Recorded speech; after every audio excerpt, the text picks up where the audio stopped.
Welcome to Storyteller Spotlight. My name is Kaya Heisey. I am from Mackin. We put on Storyteller Spotlight with help from our fabulous author friends and publishing friends. We are so excited today to have Lauren Tarshis with us. Our very special thanks to Scholastic for helping us put this on. In addition to helping bring Lauren here, Scholastic is also giving away 5 of Lauren's special edition I Survived the Sinking of the Titanic books. So if you are here live, you are automatically entered to win. Your classroom is entered to win. If you win, you'll get an email from Mackin. So just be on the lookout for that. We use the Q&A to ask questions here. So you can certainly put whatever you want in the chat, but try to use the Q&A for the questions. You might have to click that little more button to find it, but you can start putting your questions in right now. You don't have to wait till the Q&A time. Tell us who asked the question, the student's name or the classroom, and then I can use that when I ask Lauren. If you are with young people today and you take a photo, we would love for you to share it with us on one of our social media platforms so that we can see it. We love to see how this looks in classrooms. Very quickly, in a couple weeks, we're having Catherine Patterson for Storyteller Spotlight.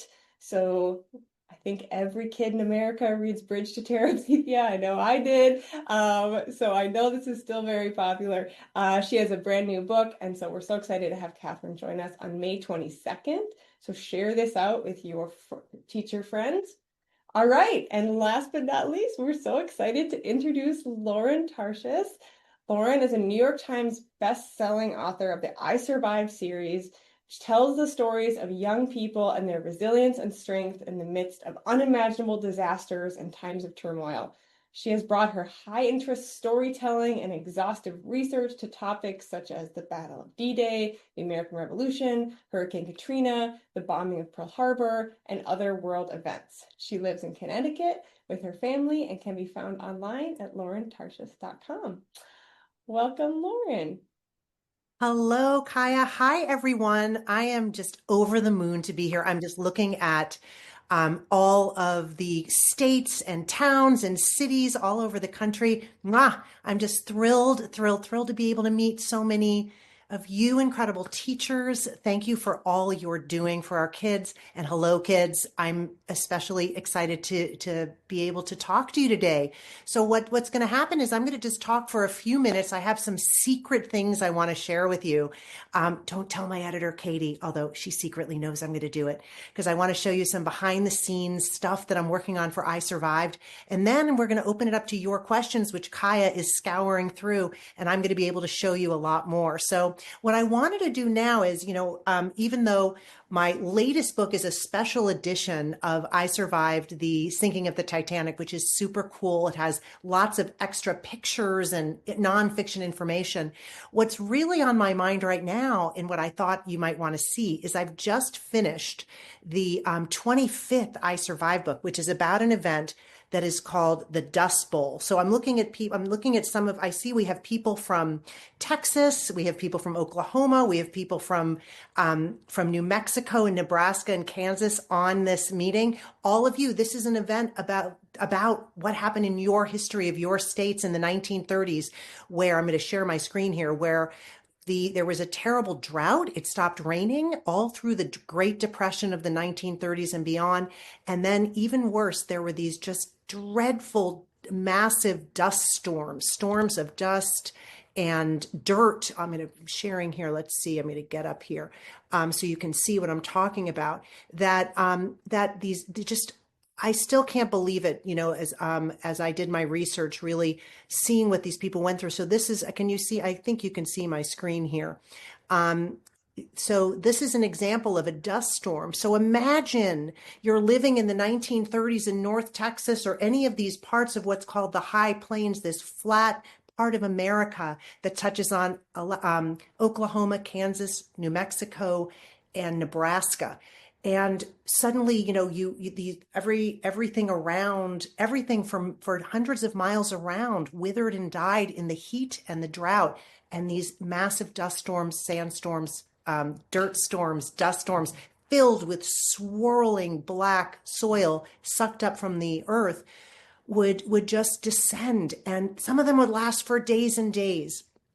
So it was a really, really tough time. And I just finished writing that book. So it's very fresh in my mind. It doesn't come out till October, but I thought I wanted to just sort of give you this sort of these little sneak peeks. This is the picture that really inspired me to want to write the book because I got letters from kids, from you guys. You guys give me the best ideas. That's where I get most of my I Survived ideas, is from readers who say, you tell me what you want to read about. So I kept getting a lot of requests for a story about this time in history. And I did my research. It was this picture that I found of three girls in Kansas in 1933. They're heading to school and there had just been a dust storm. And just look at them. Look at what they had to wear just to get to school. Goggles to protect their eyes from the dust and dirt. They had to wrap their faces in thick fabric so they wouldn't breathe in the dust because there was a terrible, deadly illness that thousands of people caught called dust pneumonia. So this was the picture I kept coming back to and staring at that really inspired me as I was doing my research. So this is just what this land looked like, as the years went on, because this disaster wasn't just a one-time thing like a tornado or a hurricane. It was kind of an endless disaster that went on for 9 years, if you can imagine. So this is just what some of the regions in Texas and these areas looked like after year after year after year of drought and storms. So this is the area of the country where this hit. And like all of my I Survived books, I did research not only in books, watching videos, interviewing scientists and experts, but I also travel to everywhere I write. I write about in the I Survive series. I've not gone to, there's only 2 out of 25 books that I have not researched with my feet on the ground. I did not go down to the bottom of the ocean to research the sinking of the Titanic because that would have put me 2.5 miles down on the floor of the North Atlantic. I didn't want to do that. And I didn't get to go to Japan to write about the tsunami because it was just there was so much disaster still there in 2011 when that happened. But everywhere else I've gone to, and when I go to a place, I not only get to see it with my own eyes, but I get to meet people very often who survived disasters and have memories they want to share. And I just wanted to show you this picture of this beautiful woman, Louise Rawl, who is probably one of the last people alive. She's in her 90s, if you can believe it, who has memories of the worst dust storm in American history, which happened in 1935 on a Sunday that has become known as Black Sunday. So that's really where my book is set. And I'll just give you a little sneak peek. Let's see if I can go back here. Well, let me see here. This is what I'm not really supposed to show you. So this is the rough draft of the cover. It's not done, and I think the artist Blake is going to go back, but this is just one of maybe 20 drafts that's going to slowly evolve into our final cover. So I'll be sure to share that on my Instagram when it's done. But that's the little sneak peek I wanted to share, Kaya. And now I'm dying to hear questions so that I can take these incredible readers into different areas of research and writing and anything they want to know. Okay, wonderful. All right, here is our first question from Miss Washburn's 4th grade class in Texas. How long does it take you to write a book? Well, that's easy, Kaya. I only get 1 year. I get 1 year to write every I Survive book. And it's really not enough time. I mean, you wouldn't, these books are just sort of, when you look at them, they're not terribly long. I try to keep them actually pretty short. I want you guys to feel as though, oh, I can read that pretty quickly. But it takes me a very long time to do my research, to understand the event.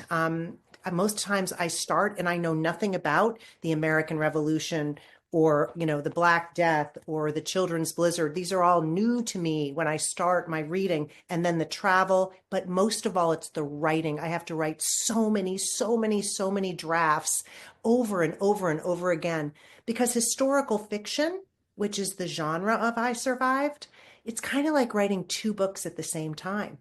Because I have to tell you everything, all the facts of the event, like the Dust Bowl or the Black Death or Hurricane Katrina. I want you to know everything about it. But then I have to make up characters and a whole story that sort of is intertwined with that true event. So a year is the answer, Kaya. Ryan from Westchester, Pennsylvania wants to know, what is the best part about your job? Well, that's super easy. It's this. It's the opportunity to be with so many kids and teachers. I love that. You guys inspire me. I mean, I think you've already maybe gotten a little bit of the impression that these books are really hard for me. I've written 25. You'd think they'd be getting easier, but they don't get easier. Each one is a new challenge. And so I spend a lot of my time alone in my office.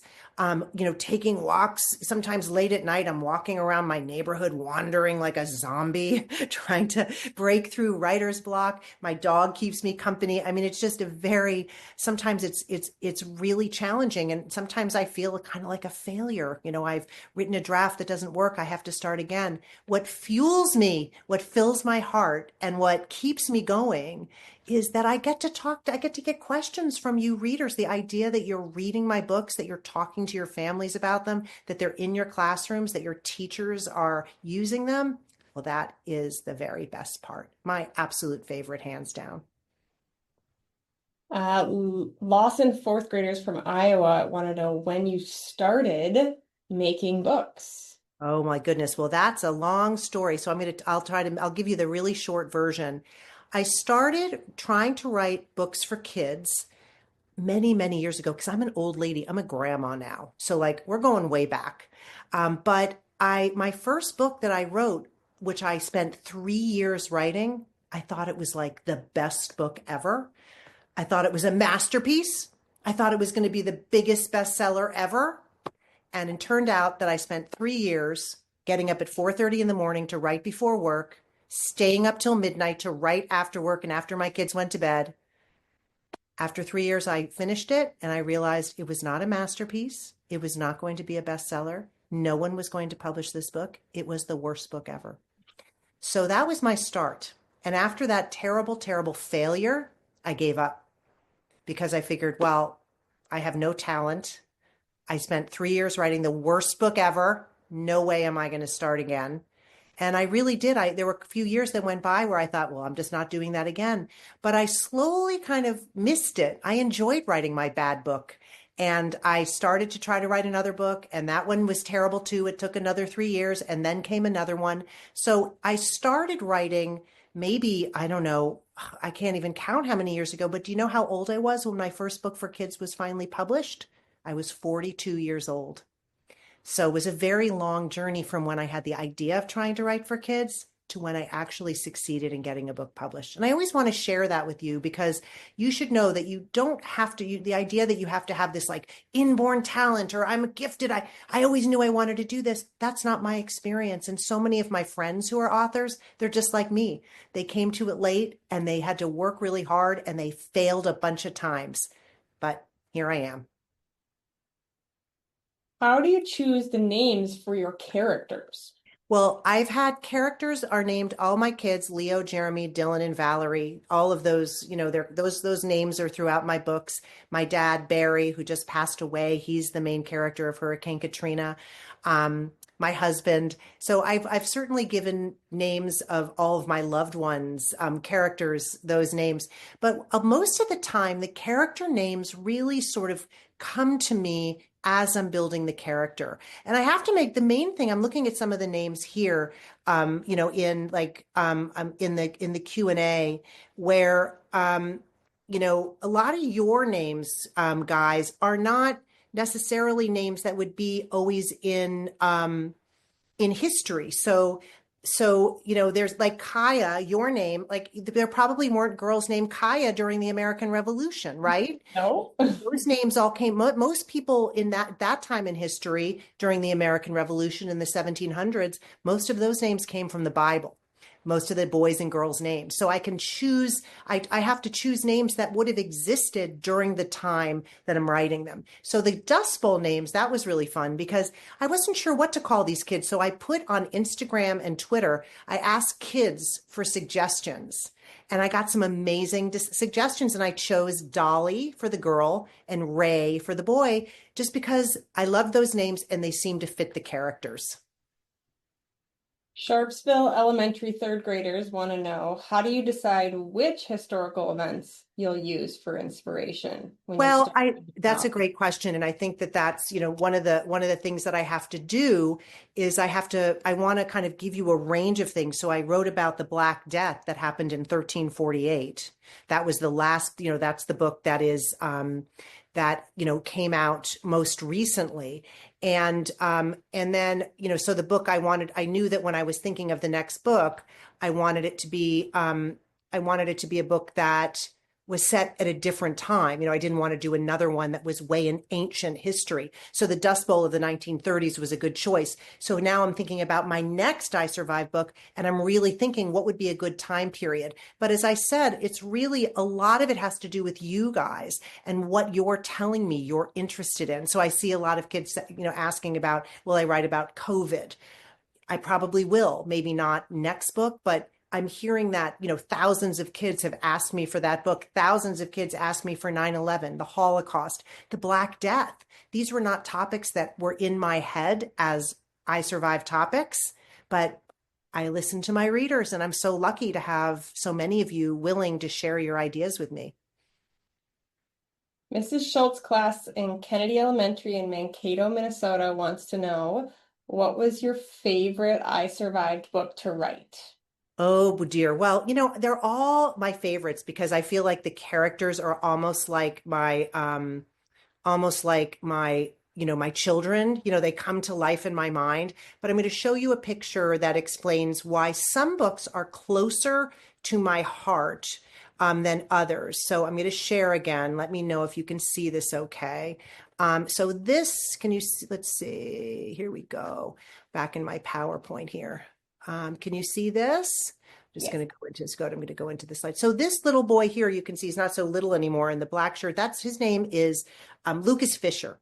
And I got a note from Lucas in 2018. It was late at night. I was sitting right here in my office, and I got a letter from him and his mom, Holly, who's the woman in the black in this picture next to that. And they were writing to me from their town of Paradise, California, or actually they were writing to me from about 10 miles away from Paradise, where they lived in the mountains of California, because their town had just burned down in a wildfire. And Lucas's father, right here, this man here is Josh. He's a firefighter, a Cal Fire wildland firefighter. So they wrote to me. The fire was still burning. Lucas and his mom and his sister Savannah were safe at their grandparents' house. Josh, the dad, was still fighting this fire in the forests around the town. And Lucas wrote to me and said, Lauren, I read your books. He told me what had just happened. He said, I think you need to come here. I want to invite you to come to meet my friends and my teachers and my family to hear what has happened to us. Our town has been burned by this terrible wildfire. So I ended up going there twice, and, really meeting so many of Lucas's friends. And, oops, sorry. I'm going to go back. I'm just going the wrong way. They took me around to see the incredible damage, just neighborhood after neighborhood that had been destroyed. So as I was leaving after my second visit, having met lots of kids and going to some of the schools, Lucas and his friends came up to me and said, "Will you write an I Survive book about us?"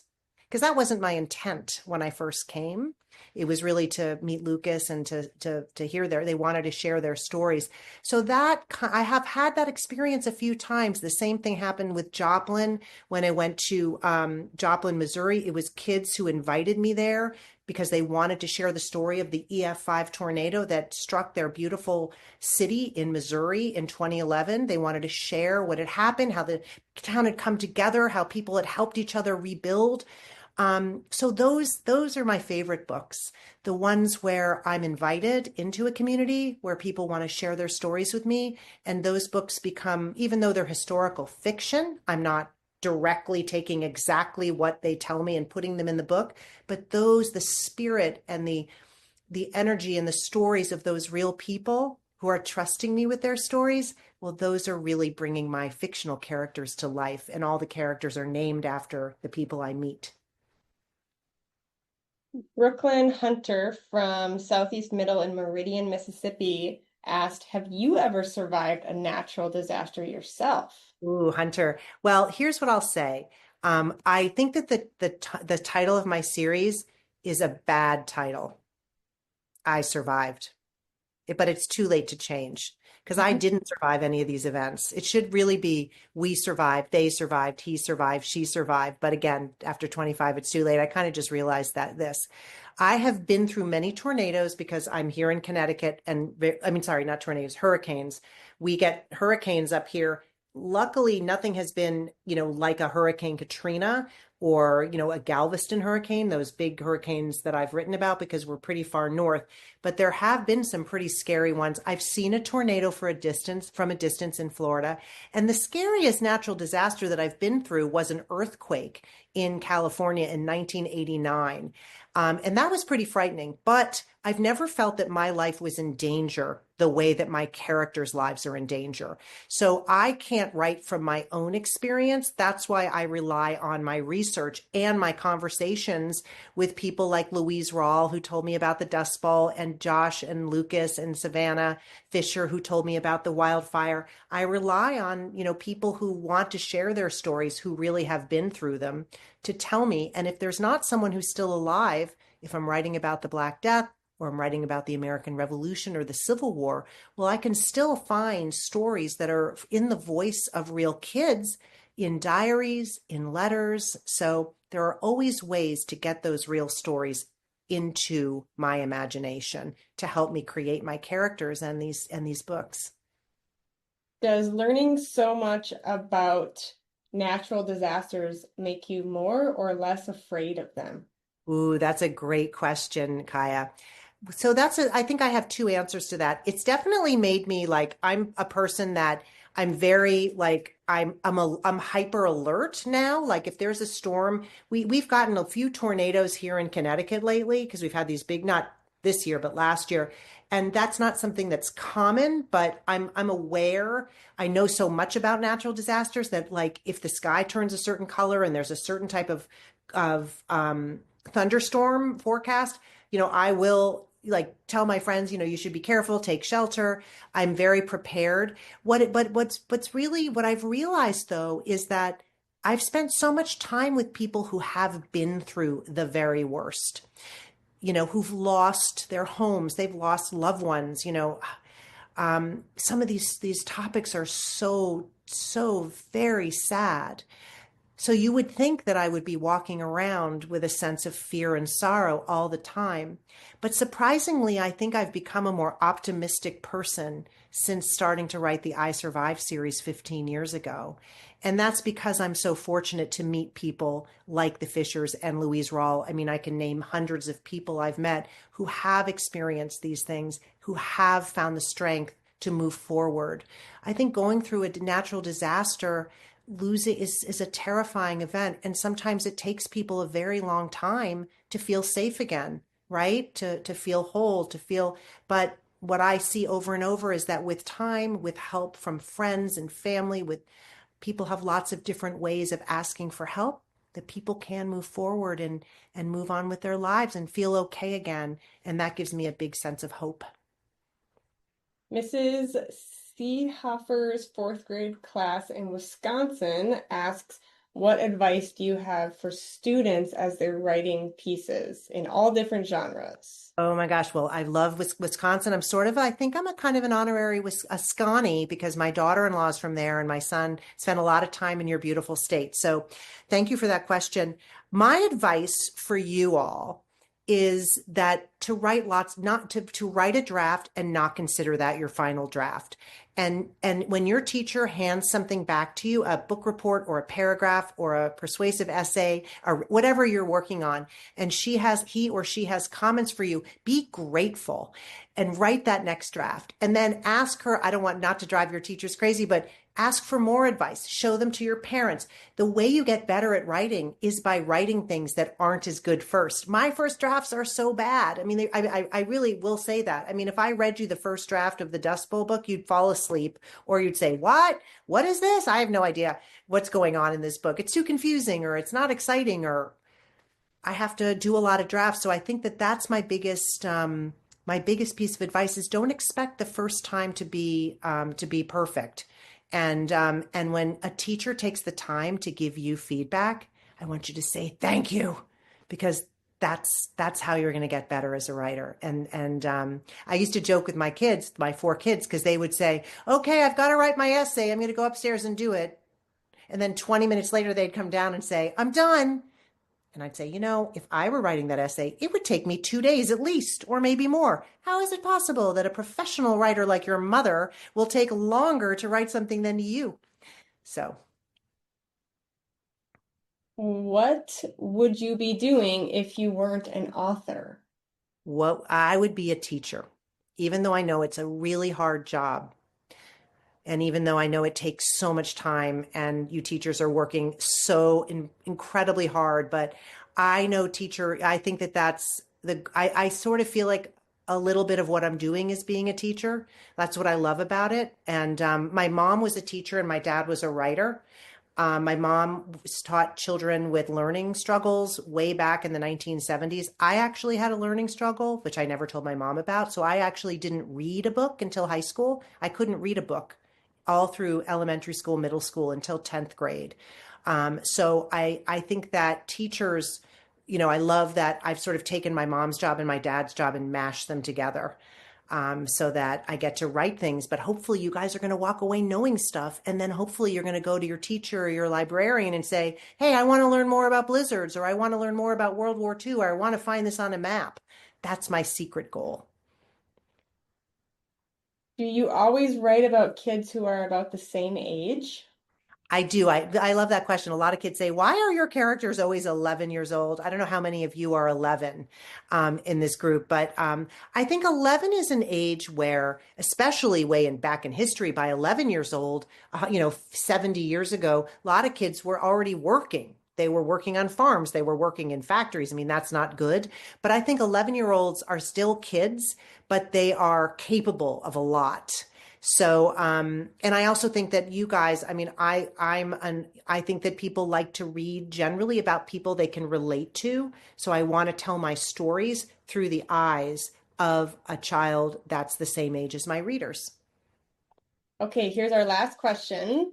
What were you like as a kid, and what did you like to read?